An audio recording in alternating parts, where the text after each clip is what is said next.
Bismillahirrahmanirrahim. İslam dininde ayal menen erkektin ortasında süyü var mı dese emne dep жооп беребиz. Çındığında süyü var. Bирок adal emes süyüge karaganda İslamdağı übülödögü süyü bul tübölük süyü. Bul dünyada dagın akıretте dagın süyü bolup esептелет. Бүгүнкү күндө өзгөчө жаштар ошол сүйүү деген сөздүн айланасында же болбосо чыныгы сүйүү эмне экен деген сөздүн айланасында көптөгөн талаштар болот. Же болбосо мен сүйөмүн деп кайсысына кандайдыр бир иштерге барышат. Чындыгында сүйүү биз элестеткендей жеңил желпи нерсе эмес.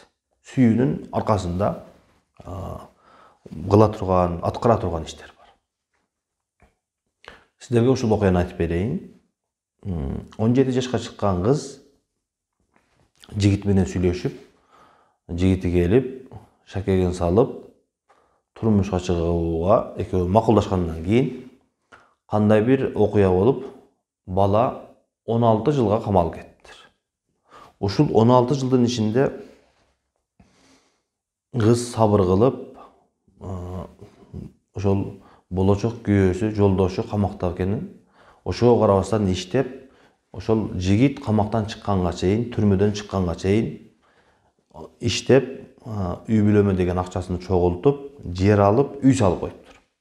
16 жылдан кийин чыкса, кыз турмушка чыкпай, жигитти күтүп, үй салып даярдап коюп, ошол жигитти күтүп турат экен.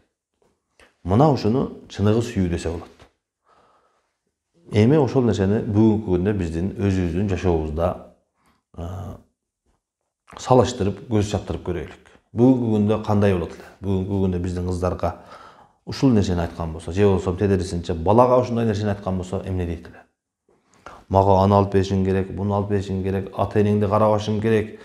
Ушундай кылып берсең андан кийин мен сен менен жашаймын. Ошондой кылсаң андан кийин мен сага турмушка чыгам деп бүгүнкү күндө көптөгөн кыздар шартты коет. Чындыгында бул сүйүү эмес. Адамдын колунда бар болуп турганда бардык адам анын досу, анын сүйгөнү, анын жакыны боло алат. Бирок чыныгы сүйүү, чыныгы жакшы көрүү адамдын кыйынчылык убакта, кыйналып турган убакта аны менен бирге туруп, ошол кыйынчылыктан бирге чыгып кетүүнү каалаган адам, ошол адам чыныгы жүрөгүмдө сүйүүм бар.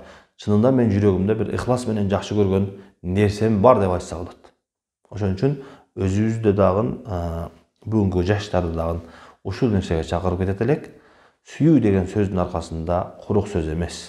Балким ошол жигитке турмушка чыккандан кийин анын кыйынчылыгына жардам берип, үй бүлөсүнө жардам берип, ата энесине жардам берип, бул кыйынчылыктардан бирге өсүп, ошол бийиктикке бирге жетүү, ошол кыйынчылыктарда шерик болуп туруу чыныгы сүйүү, чыныгы аял, чыныгы ошол үй бүлөнүн куту болуп эсептелет. Ошондуктан эжелерибизге, карындаштарыбызга айтат элек, бул бизди алдап жүрүшкөн сүйүү деген сөздүн аркасындагы убактылуу гана, сүйүү деген сөздүн аркасынан ойноп эле жүрүүнү элестетүү эмес, балким ошол жигитке жардам берип, кыйынчылыктардан бийиктикке бирдей чыгуу бул чыныгы сүйүү болуп эсептелет.